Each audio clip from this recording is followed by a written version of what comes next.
of shoes. Well, whether or not the Kings have a PJ Tucker, they got to figure out a way to take care of business in March. So Chris Watkins mentioned this, and we've been talking about it, but just to get into some of the detail, how brutal the March schedule will be for the Sacramento Kings. So they have, looking at this, of the 17 games, 12 will be against teams with a positive net rating since January 1st.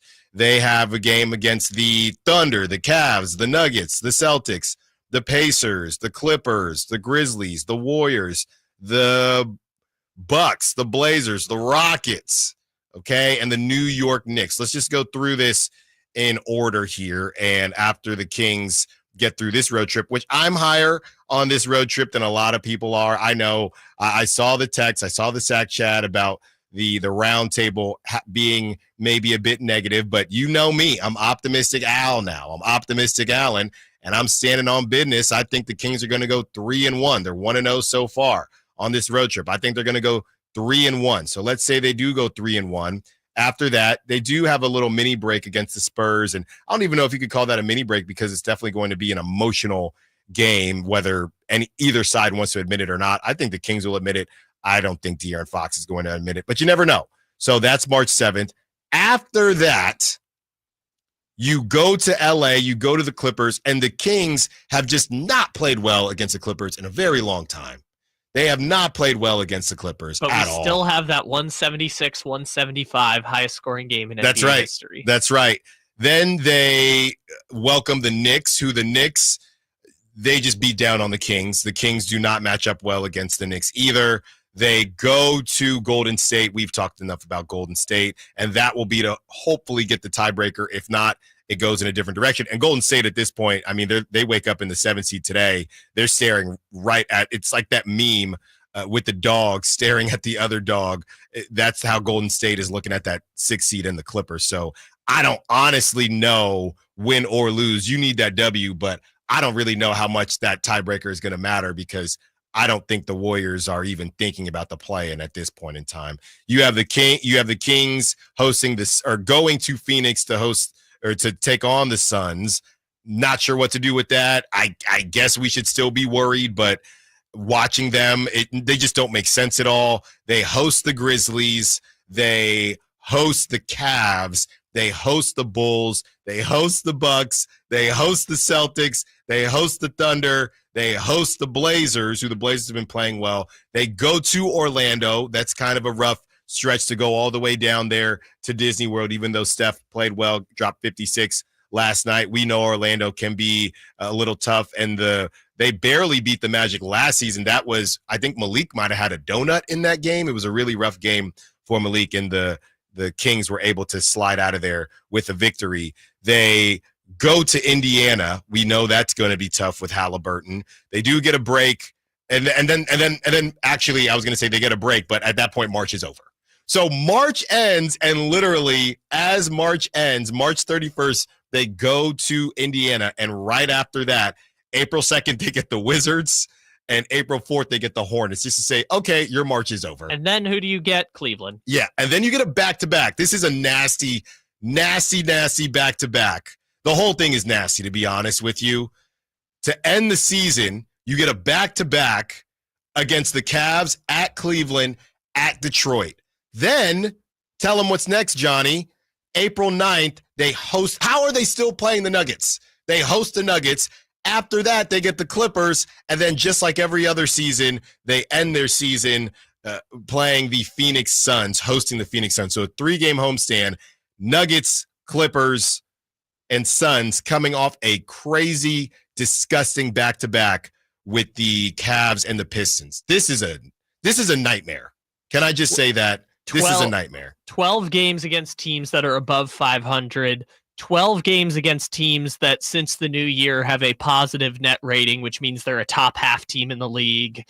Even the 5 games that aren't against the really difficult teams, Dallas, which you chalked up as a win. I don't know that the Kings will be favored in that game Monday against Dallas. Maybe they will, maybe they won't. Phoenix, which they should win, but it's at Phoenix. That's not like a guarantee at Yeah. all. And then Bulls and Magic, yeah, they should win those, but it's a really difficult schedule. And the good thing is that a lot of things have broken their way just in the last week or so to keep them within punching distance of the 8 or the 9 in the West. The problem is all of the good breaks they've had, which is playing 8 consecutive games against either the Mavericks missing 3 starters, the Pelicans 3 times, the the Hornets, the Jazz, all of that is now gone. And you have this gauntlet of a schedule coming up the rest of the season, which even games that previously looked like they were going to be easy, Portland, that's not an easy game anymore. Obviously the Magic are sliding a little bit right now, but the Warriors are now all of a sudden winning 5 in a row at this point. So Indiana's having a turnaround right now. So yeah, it's not just a rough stretch of games. It's a rough stretch of games against really hot teams right now. Yeah, it's bad. It's bad. And one silver lining is that Cat might be out for the Knicks. It doesn't matter. The Knicks, I don't know what it is, but the Kings, they just do not play well. I remember last season we had friends come up from the Bay, and I went to the game as a fan, and yeah, they didn't get to see a beam. They did not get to see a beam. The Knicks took care of business.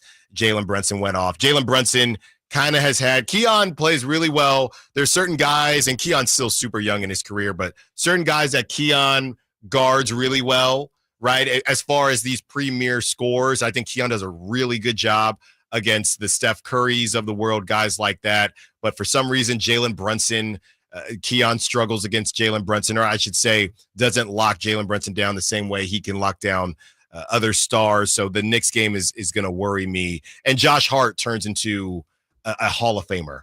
What did he have? 16 rebounds or something insane the last time he played the Kings. So that's something that we're going to have to look forward to. But as we bring it all the way back, you have to get things started. And that's part of the reason, like I said, I want to believe 3-1 is possible because it doesn't really get easier and it's a numbers game. And as I've never been that high on the Nuggets. I just haven't been. I know Jokic is Jokic, but I'm just not that high on the other players on the team. That's just how I feel. So to me, I think 3-1 is possible. And when you do have to play the Nuggets again after that, nobody wants to get the season swept. You got not the Pelican situation, but you should be able to sneak in and maybe get one of these things. Well, here's the other point that I realized now that you bring up the Rockets game. If you look at the net rating rankings for all these teams, the Thunder are 1, the Cavs are 2, the Nuggets are 3, Boston's 4. They play the Pacers on the road, who are 7, the Clippers on the road, who are 9, Warriors on the road, who are 11. The Rockets game is like the 6th easiest game in the month. Like, it's not, the Rockets are a top 5 seed in the West, and just because they're sliding right now, you're getting a relatively easier matchup compared to some of the gauntlet of teams they have to play against. And at least the good news is after this 3-game road trip, pretty much every game is at home.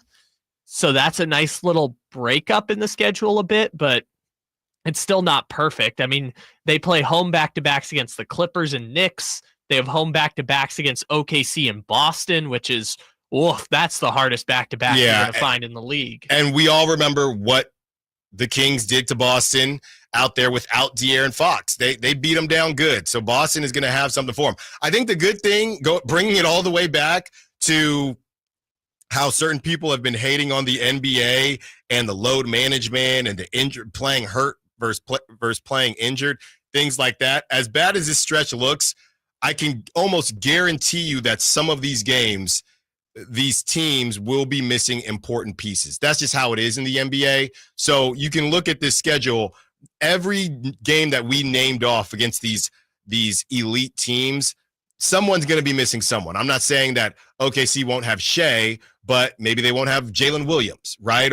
And honestly, didn't they beat the Kings without Jalen Williams the last time they played? I think Jalen Williams didn't even play that game. So there are going to be opportunities where this maybe doesn't look as daunting as you think, simply because it's just the nature of the NBA.